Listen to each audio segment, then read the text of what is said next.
And you can still hear me, correct? Yes. Okay. We're good to go. Excellent. Okay.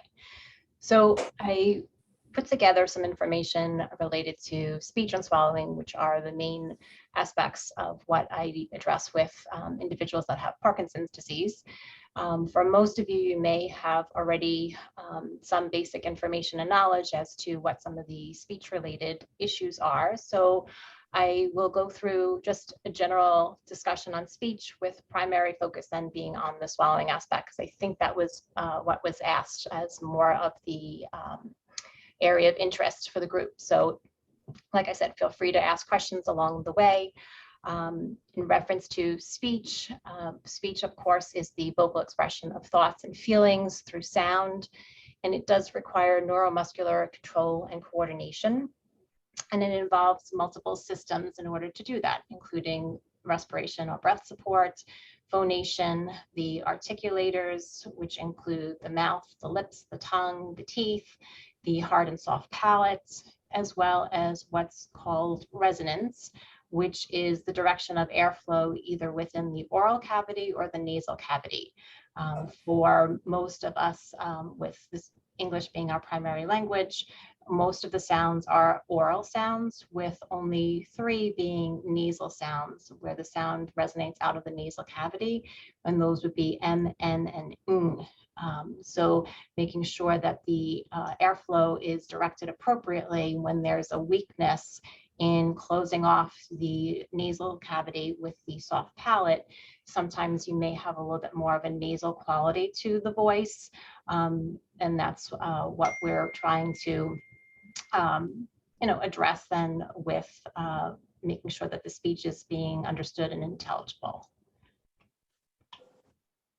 Just to give you a brief overview of what some of the anatomical structures are and how they relate to one another. Lungs, of course, are going to be the driving force to help move the vocal folds, which sit right above the trachea. Those vocal folds are going to go into vibration based upon the air that you are exhaling. As the vocal cords vibrate to produce sound, they get shaped by the oral cavity through the tongue, the lips, and again, that soft palate, or what's known as the velum, will come up to close off the air from going up into the nasal space. So again, that we have the speech sounds primarily being oral sounds, so we want to have more of a oral resonance or oral quality to the speech that we're producing.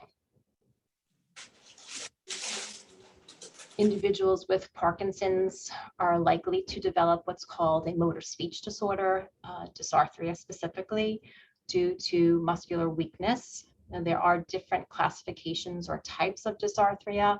The one that is most consistent with Parkinson's is called hypokinetic dysarthria. And that's characterized by a reduced volume of speech. Most of the clients will come in saying that people ask them to repeat themselves or say what to them frequently. And surprisingly enough, most of them are not aware that their volume is very low and reduced. They tend to think that everyone else in their environment is having a hearing-based problem. The reality of it, however, is that the Parkinson's does alter the sensory awareness of how loud you may think that you're speaking. So you may think that you're speaking at an appropriate level, but in reality, you're speaking much lower and making it harder for your family and friends to be able to hear you and understand you. So the low volume is a primary characteristic. The other part is also reduced articulatory precision or accuracy in the production of speech sounds, as well as reduced speech prosody, or the intonation and inflection that's being used when you speak. A lot of times the speech can be very monotone, very flat, so there's no difference in terms of the voice quality or the speech quality when someone is asking a question or when they are surprised. There's no rise in the voice, there's no rise in the speech sounds themselves. Everything is very flat and monotone. Just to give you an idea schematically about normal loudness. So as you can see in the diagram, normal loudness is right in the middle. Tends to be typical between 60 to 70 decibels for normal conversational speech.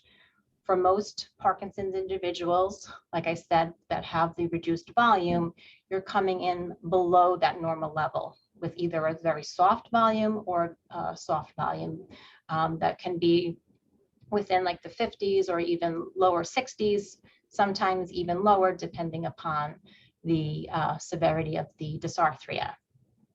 And ideally, the idea of speech therapy is to improve the loudness level, to get it so that it's at a functional level so that people can hear you and understand you without having the constant request to repeat or say it again, because that can be very frustrating for you as well as fatiguing, right? The more often that you have to say it over and over again, it gets to be very discouraging, and you may decide then not to speak and you withdraw from social conversation and exchange, which isolates you, and that obviously is not ideal. Treatment is primarily focused on what's called the Lee-Silverman voice therapy, or LSVT, and it focuses on using a loud voice. And loud has very well secondary benefits, which include improving respiratory support, your breath support, and improving the overall articulation of your speech sounds, because you do then open up your mouth more and you clarify the production of the speech sounds when you're focusing on being loud.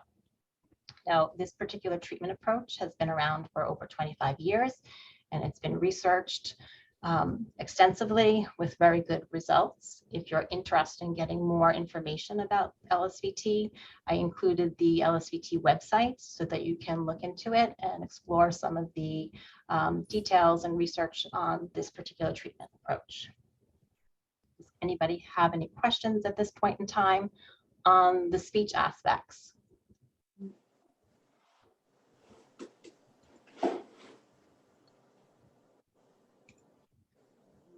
Okay, I will then continue.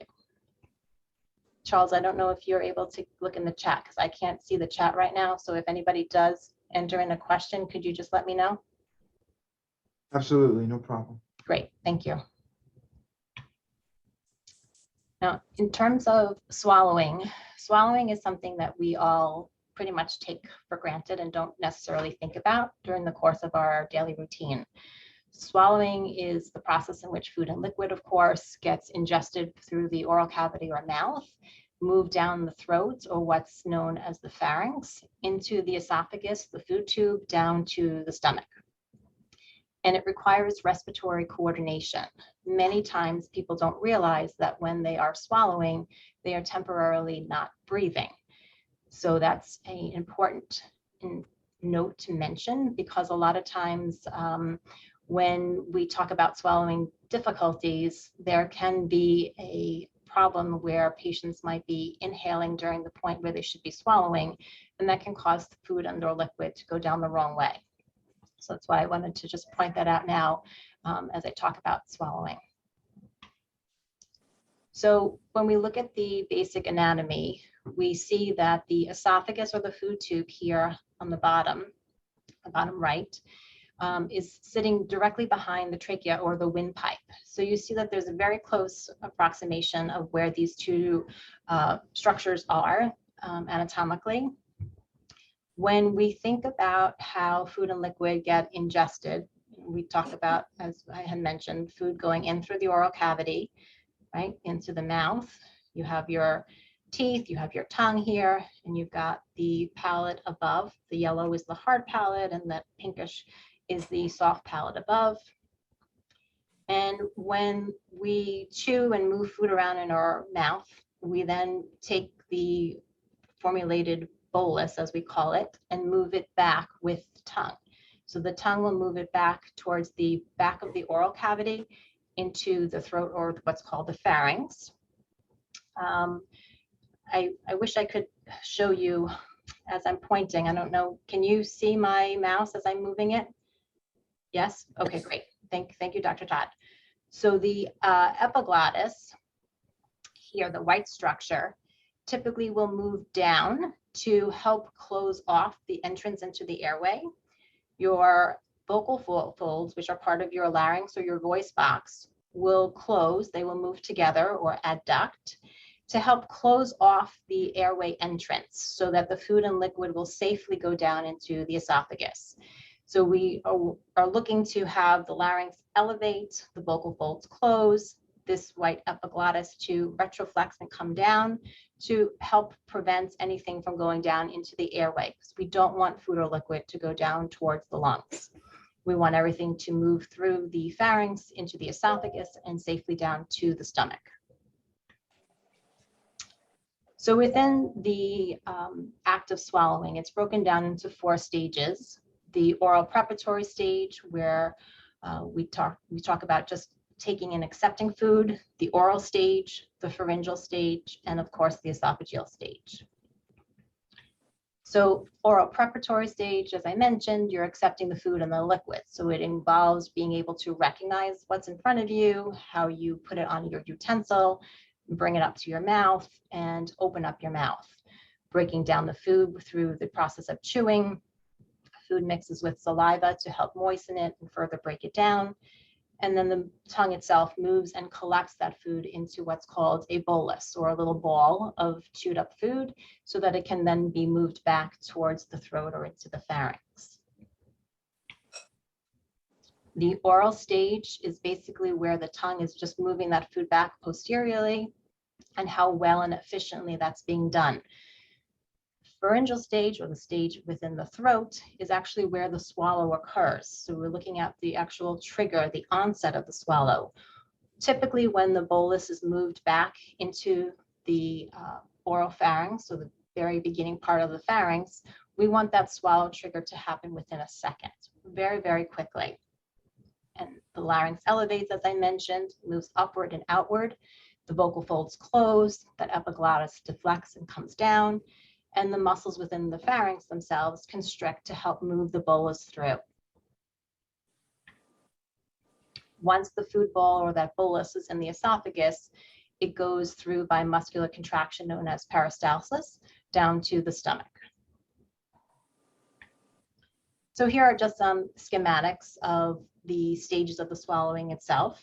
So here in number 1, you can see the bolus of food being green. You can see how the bolus is being prepared to move back posteriorly. The blue arrow is just showing you how we are breathing typically, right? As food remains in the oral cavity, you're able to still breathe. Once the bolus, however, here in number 2, has moved down to the pharynx and going down towards the esophagus, you can see that that soft palate that I mentioned before has now come up and closed off the entrance into the nasal cavity.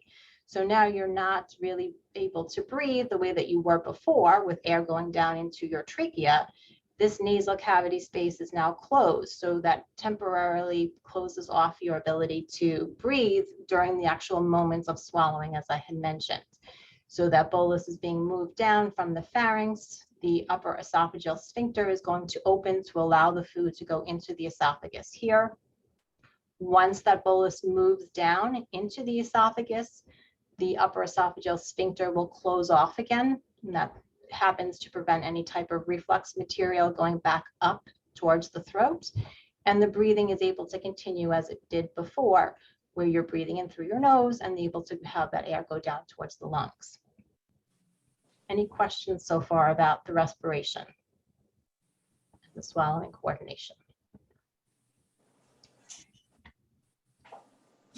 So there are different ways that we can assess swallowing. One of them is considered a non-instrumental approach, or a clinical swallowing evaluation, where someone will meet with someone like myself, a speech-language pathologist, and go through some different types of foods. You may include purees like a applesauce or pudding consistency, something soft like a pasta or a scrambled egg, as well as something more solid, something that you would typically eat, maybe a sandwich or a piece of meat, and then go through some types of liquids, things that you would normally drink, water, coffee, tea.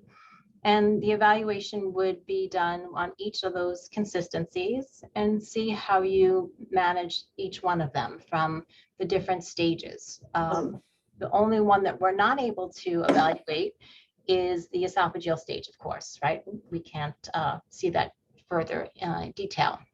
So the clinical evaluation will look at the oral preparatory stage, how food is prepared and brought up to the oral cavity and manipulated, the actual transfer, and then the pharyngeal stage and where the swallow is actually triggered and how well the larynx is moving.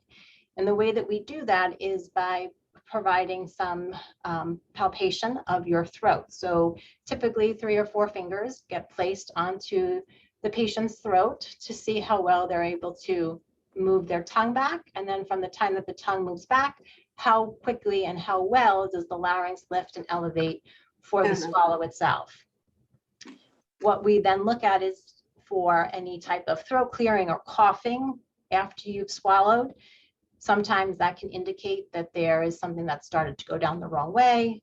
Sometimes patients will even say that they have to throat clear because they feel that there's something still stuck in their throat. So that's one of the ways that swallowing can be readily assessed. And then there are 2 other types of evaluations that require instrumentation. One of them is the modified barium swallow, and the other one is the fiber optic endoscopic evaluation of swallowing, known as FEES. So I thought maybe it would be helpful to see how these studies are done.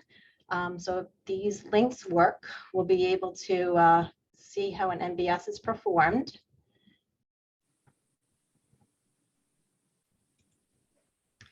So here you can see it's a side or lateral view of somebody ingesting food, and then there is their swallow. The material that is being ingested gets mixed with some barium paste or liquid, and that is why you're able to see it on the X-ray. So, sorry to interrupt. Let No. me see. I'm not sure if we can see the video. Oh. Right, but you might need to maybe just move the Zoom screen, the Zoom meeting box, maybe, like minimize Zoom, possibly. Okay. Trying to see how this. So do you see my screen now as a YouTube video, or no? No, we still see the PowerPoint. We don't see the YouTube video. Now you're on the YouTube video slide. And so now I minimize it. My PowerPoint is down. Do you see the YouTube? So I think maybe if you go to screen share, you'll be able to share your whole desktop. Maybe that's what we need to do. Like go to the.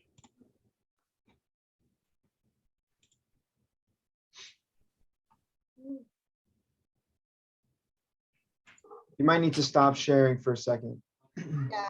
Charles, usually there's an enable button on Zoom that she needs to enable video before she can do that. At the Zoom, before you screen share, there's a button usually on the left that says enable or something. You got to do that first, and then that allows you to open up a video, if I'm not mistaken. Okay, so no problem. So Diane, if you just end your screen share for a second, we can try to work that out. Okay. Okay, very good. And then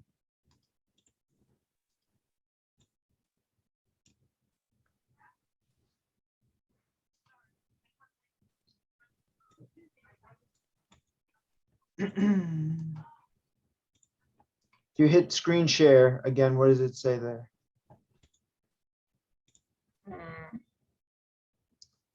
Hold on.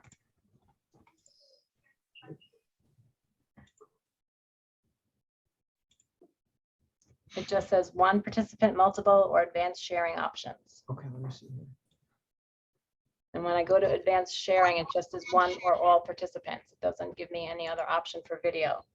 What does it say for advanced sharing options? Just 1 or more participants. Because usually there's some video option.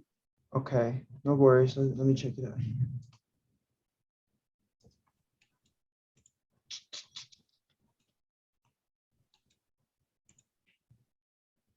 Optimize video. Okay. Maybe it, okay, hit screen sharing. Sorry, everybody. Hit screen sharing. Then not the advanced options, like the actual button. Does it say optimize for video clip? Yeah, that's what it needs to say. You might need to click that.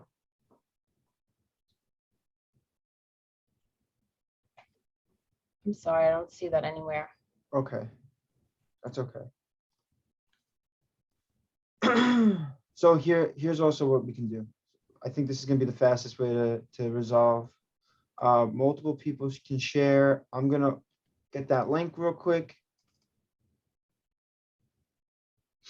Yeah, I was thinking about opening up in a window and just going there. Would that help? I'm gonna see, so I'm gonna open up my Zoom. I'm gonna share my screen. In 1 second. Sorry, everybody. Now we gotta pull this up.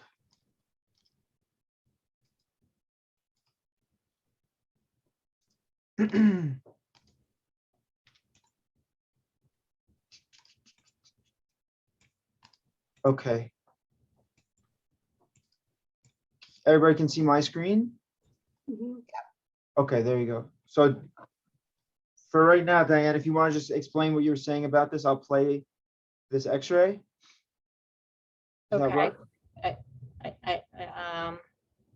just want to make sure that I'm seeing your screen and not something else right now. Sorry.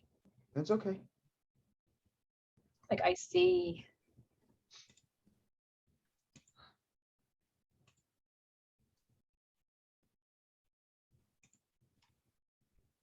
Okay.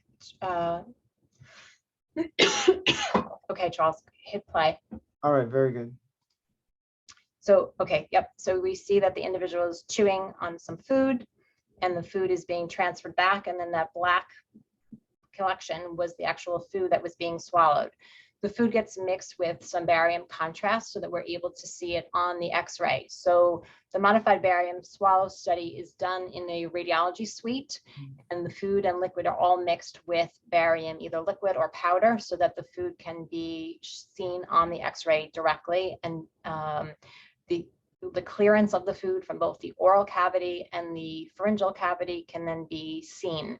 This is a normal swallow. There's no residual food left in the oral cavity or in the pharynx itself. So everything has gone safely down into the esophagus and nothing has gone into the airway entrance. Okay. So Diane, on an abnormal, would you see stuff obstructing the pharynx? Would you see? So on an abnormal study, we would see residual within that throat space. So if, I don't know, Charles, if you want to pull that back up again. Oh, yes, sorry about that. Sorry. So it wouldn't clear as quickly as it just did. Right, you would have some of the black, what looks like that, you know, again, that collection of black contrast. You would see some of that would possibly then stay in the throat space itself. So if you can, again, Charles, if you can move your mouse just on the image itself, you can freeze it, you don't have to play it, but if, so there's a structure, yep, right, sorry, Charles, move your mouse a little bit over to the left and down.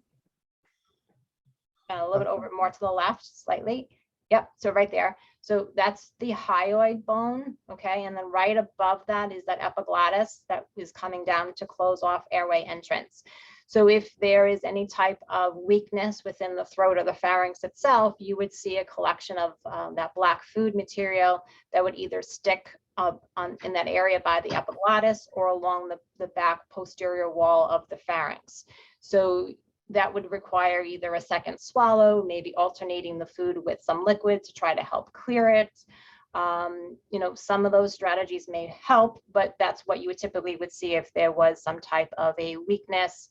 You may also see some of the material starting to go into the airway as opposed to going all into the esophagus. So in that white space in front is the airway. That's where all the air is, and that's where you would see some of that black contrast material starting to enter correct into the airway space there.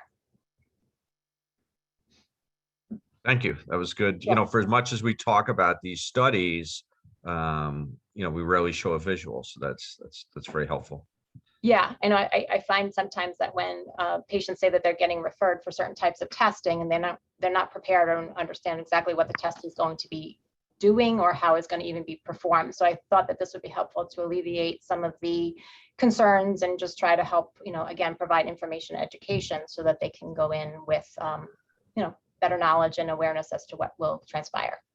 Yeah, and often the radiology report is all of about a paragraph, where the speech pathologist report is, several pages. So, right. Yeah. The radiologist is responsible for just basically looking at the anatomical structure itself and looking for any type of pathophysiology related to the structure, where the actual functionality of the swallow itself is what the speech language pathologist will document. Yeah. Thank you. Yep. Okay. So Can I ask a question? absolutely. This is an involuntary response, right? Swallowing? Yeah. Yes. So correct. The oral preparatory and oral stages are underneath voluntary control. Like you can control like how quickly you decide to chew or move the food and collect the food. But once the food gets transferred back to the pharynx, then it becomes an involuntary stage. Correct. So if there is a problem in leakage of this area into the trachea, is it something that can be controlled? So that's a great question, Dr. Todd. So in terms of the timing, the how quickly the swallow is triggered, right? I had mentioned that it's typically within 1 second from when the bolus gets transferred over the base of tongue. So the therapy doesn't necessarily work on helping the timing or the trigger of the swallow. So if there is a delay in that sensory onset of when the swallow should occur, that's not something that can be fixed therapeutically. Therapeutically, we would be working on improving the muscular contraction of the pharynx to help get the bolus to clear the pharynx, work on improving the lift of the larynx so that there would be reduced opening or entrance of materials from going into the airway. But the actual timing and the trigger of the swallow is not something that we can fix, correct? Okay. If I share again, no. So the next part, Charles, I don't know if you have the next YouTube video up for the fees, or if I can maybe pull that up.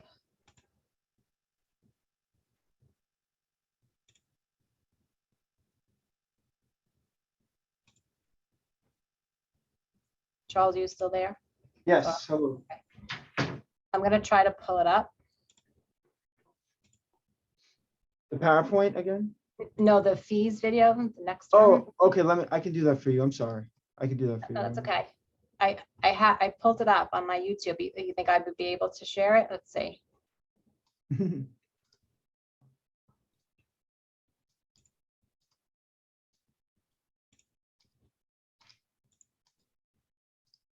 you see Oh, this? there you go. Yep, you got it. Okay, perfect. This way. Okay, so this procedure is done more invasively, meaning that the scope itself is passed transnasally through the nasal cavity down through the back of the throat. So here you can see the scope is being actively passed and moving down over the soft palate to then look down into the vocal folds and into the larynx. Here is the entrance for the esophagus, the upper esophageal sphincter. Okay. And you can see, here's your epiglottis. And this would be some of the space on the side. This would be your airway entrance. You can see the tracheal rings here. Okay. So we're looking to see how the material gets swallowed. If there was any type of weakness, you could see residual food maybe here on the side, on either left or right side. Here they're just looking at how the laryngeal structure is itself. Patient is just breathing at rest. The material that is given to eat and to drink, vocal folds are there closing. The material that the patient will be eating and drinking is going to be mixed with some type of food coloring. Typically, it's a green food coloring. So as you see material as it gets to be swallowed, you'll see like a green bolus come down.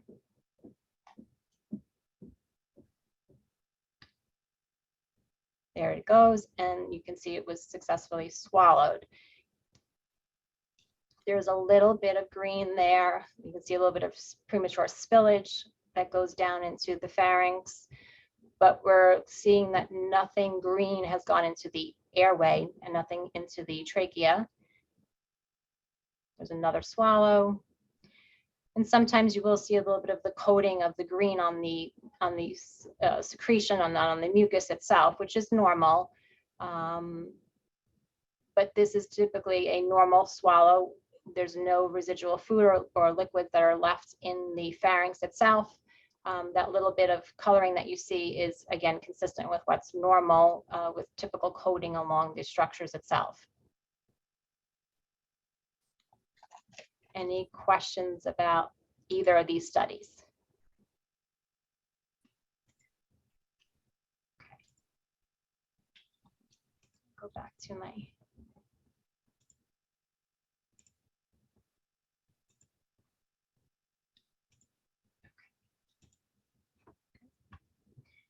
So just to give you an idea of where some of the difficulties may occur, typically within the first two stages, that oral prep and oral stage, you may experience some weakness in facial muscles, reduced mouth opening, as well as weak and uncoordinated movements of the tongue. Typically, when the tongue is weak and not well coordinated, you will have food that gets pocketed either in the sides with the lateral sulcus. There could be some stasis that remains on the tongue itself or even on the hard palate, because there's reduced strength and coordination of gathering all the food materials into that collective ball or bolus and moving it back towards the throat or the pharynx.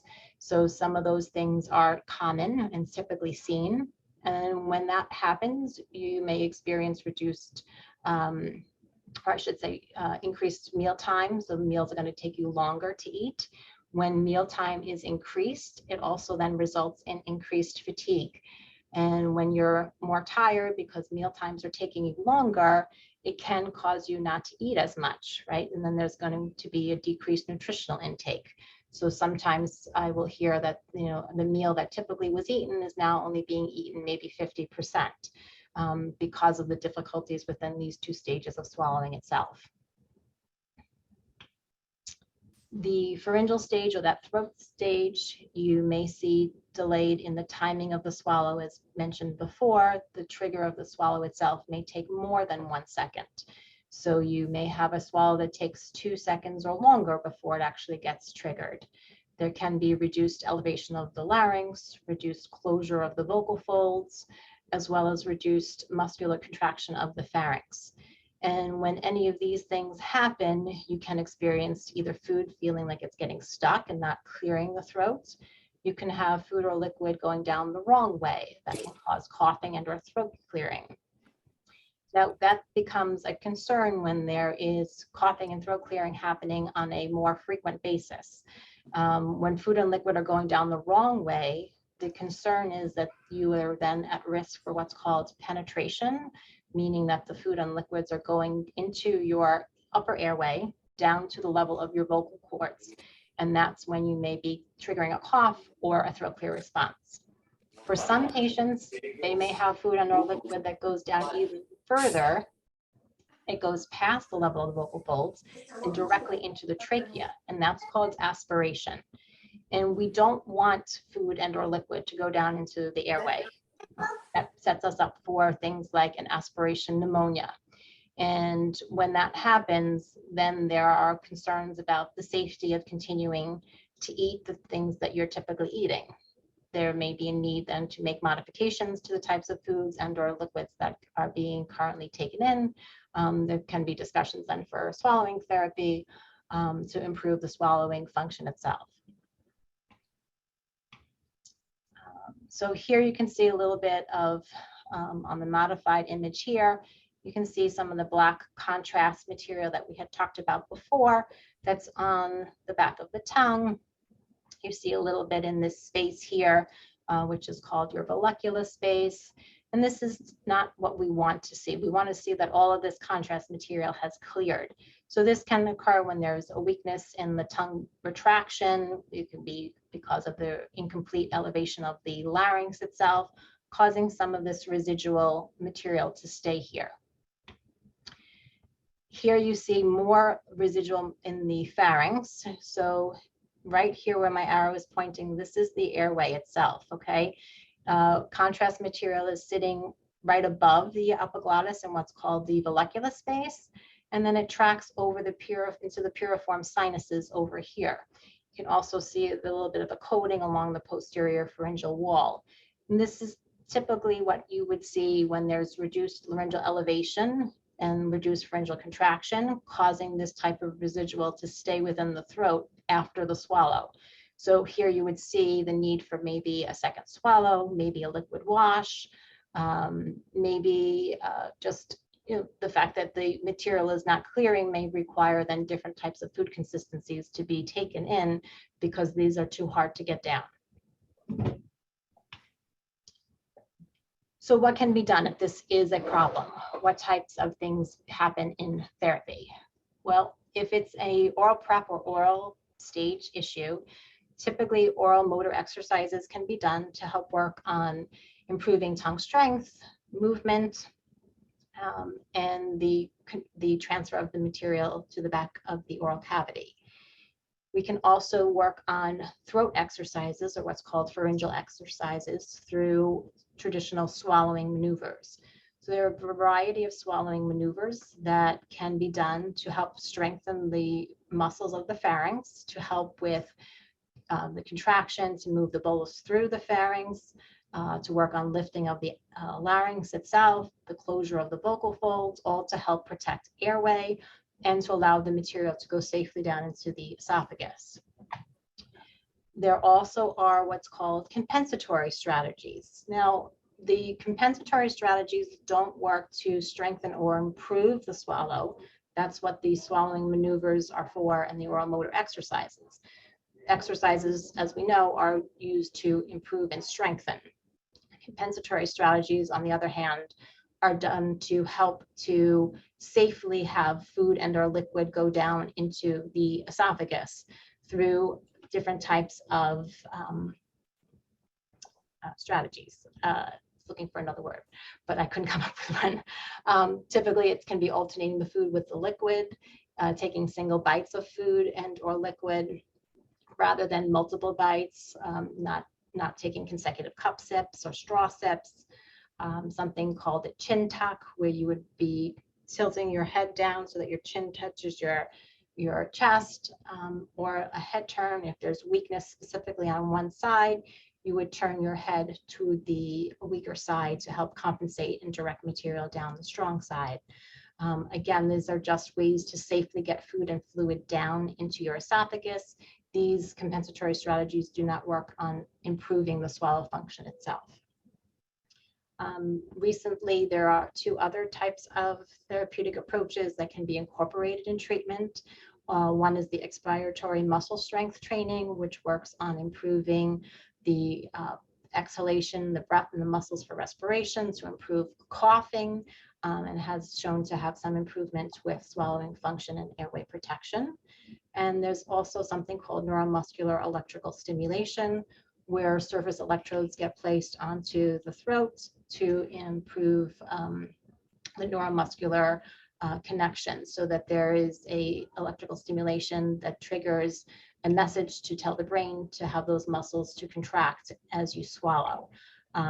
The carryover and the benefits of the NMES is somewhat conflicting in the literature in terms of the incorporation of this alone, but typically if it is being used, it is still done in conjunction with the traditional swallowing exercises.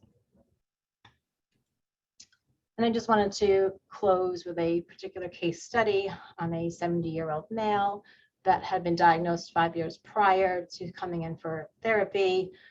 His initial modified barium swallow showed oral residue, a delay in the swallow trigger, some pharyngeal residue, as well as penetration into the upper airway.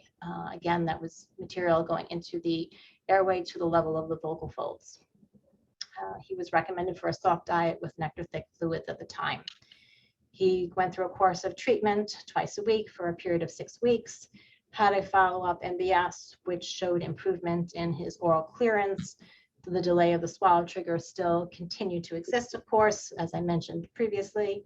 There was a reduction in the minimal amounts of pharyngeal residue, and there was no longer any penetration into the airway. So he was able to get upgraded to a soft diet with single sips of thin liquid and not need the nectar thickened liquid.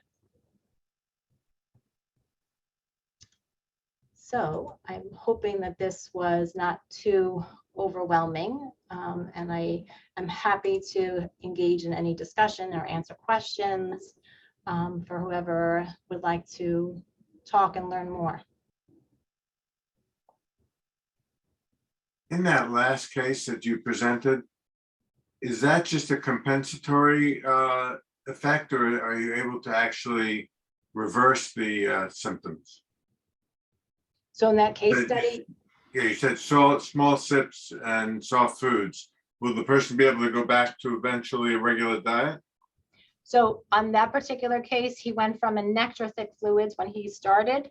So he was thickening up his liquids. So that's sometimes when material is going into the airway, the immediate way to alleviate that is to thicken up the liquids with some type of a thickening agent. So he was using a nectar thick liquid at the time that he came to me.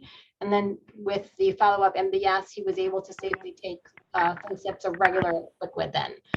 So for him, that was an improvement, of course, in the diet in terms of the liquid level specifically. He still stayed on the soft, which was fine, but he was able to go back to drinking regular water, coffee, tea, juice, etc.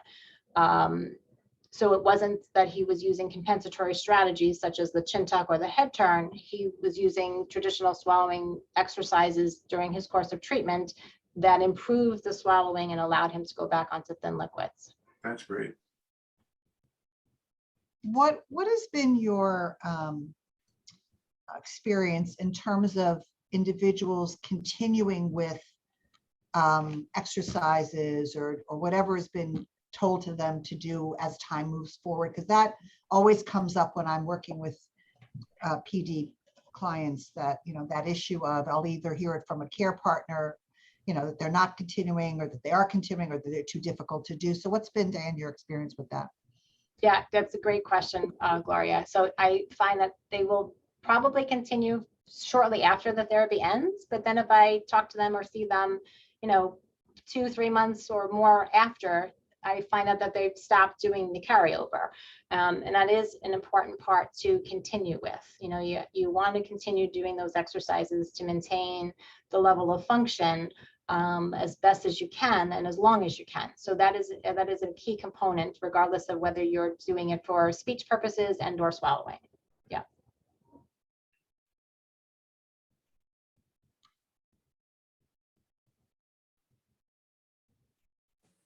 Hi, can you hear me?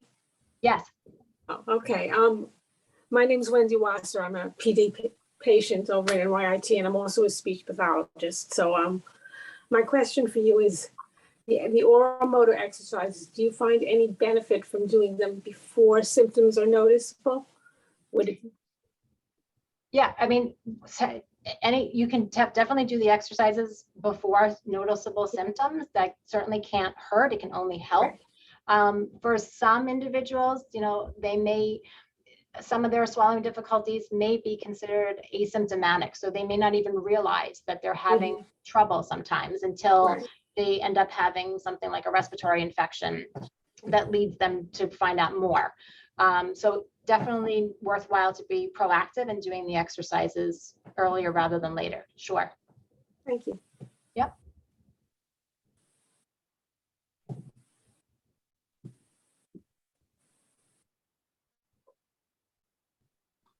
And just for some of us who don't know the sort of insurance related issues, in terms of what insurance pays for in terms of treatment, just curious what, you know, in terms of if it's, you know, what does insurance pay for how long do they pay for it? How does that work? Sim, do you want me to answer or do you want to answer that? Sure, you can answer. Sure. So typically, if it's a private insurance, it's obviously going to be based on that individual's plan and whether or not rehab services, specifically speech, are covered. If it's a basic Medicare insurance coverage, there is coverage, but their speech and OT services get provided underneath one cap or one particular umbrella. So if their individual is receiving both OT and speech, we just have to kind of monitor how many sessions the patient has had between the two services. And then if there's a need to continue, we have to justify it. And there, hopefully will be continue to be approved. But if not, then there is a further discussion that needs to occur. Thank you.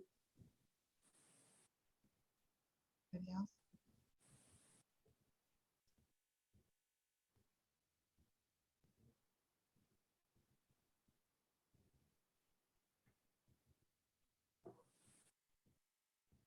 Anybody? Oh, somebody raised their hand. Yes, Joseph? Somebody. Joe, you're on mute.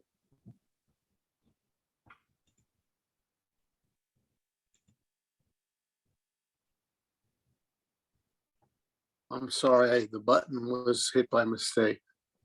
No problem. So Joe was just giving you a high five, I guess.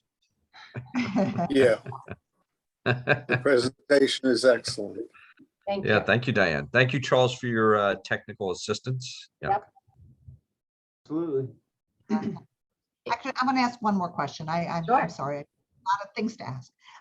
From a therapist point of view, I'm a social worker, so is Susan. So we see people coming to us really with more of the psychological issues that come with PD symptoms. And one of them really is speech. We get a lot of people coming in because they are having difficulty expressing themselves or not speaking loud enough. And we hear a lot about it from care partners. What conversations do you have with your patients around what that impact is on them and the connection between that and the work you do? I'd be curious what the connection is. Sure. So yeah, that definitely comes up. It's one of the questions that I typically will ask during the initial evaluation session is, how often do you get questioned about repeating yourself or, people saying what? And I think I had mentioned earlier that, a lot of times the individuals will say, well, everybody around me seems to be having like a hearing problem, that they need to get a hearing aid or they have hearing loss. And, I have to go through the process of educating them and talking to them about how the PD changes that sensory awareness of how loud that they think that they're speaking.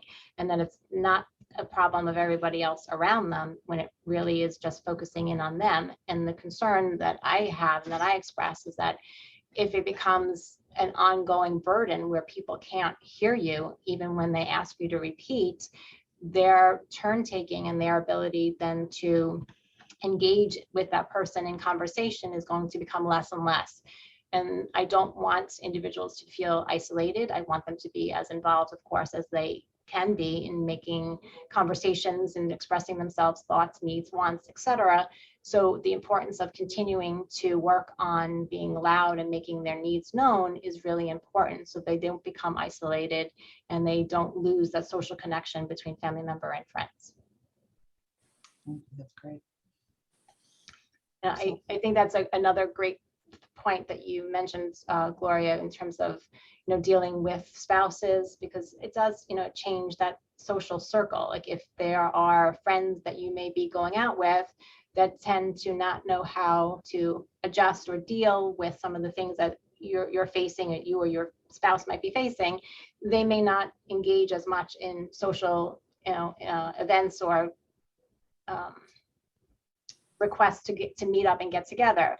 So I think, addressing the aspects of how it not only impacts the individual, but also that spouse member and, the overall social connection and that circle of friends is very enlightening, so that the patient really gets the extent of how life is affected if they don't make the change and do the therapy and work on improving.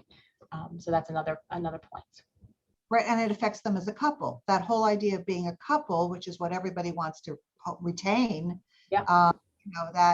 You know, there's a lot of things that impact it, but this is a major one where you can't have the conversation you normally would have. And if there's an opportunity to change that in some way, to help the person really acknowledge that there are some potential improvements that will make a huge difference in the quality of their couple life. Right, You know, that we- 100%. And that when gets- you, yeah, you know, and it shouldn't be side. It's so important. right. And it only gets compounded further if it then gets added on with a swallowing problem on top. Exactly. Yeah. Yeah. So remembering that responsibility on all of them to try to do the most you can do for that situation. As hard Right. as it. Yeah. Yeah. Well, thank you, Dan. That's great. I Sure. appreciate that. All right. Any other last questions or thoughts, or this is a good chance to express yourself, voice your opinions, ha ha ha. Say what you think. Terrible pun, right? Terrible pun. Thank Anybody? you for an excellent presentation. Thank you. Yes. Thank you. It was excellent. Thank you very much. I included in the chat my direct email address here at NYIT in case you want to reach out to me with any questions or something that you may think of later on today. Feel free to send me an email and I'll be more than happy to contact you. That's great. That's great. And this is all recorded. So we're going to send out the recording as well. Actually, I'm going to stop the recording. I think it now. Okay. Stop.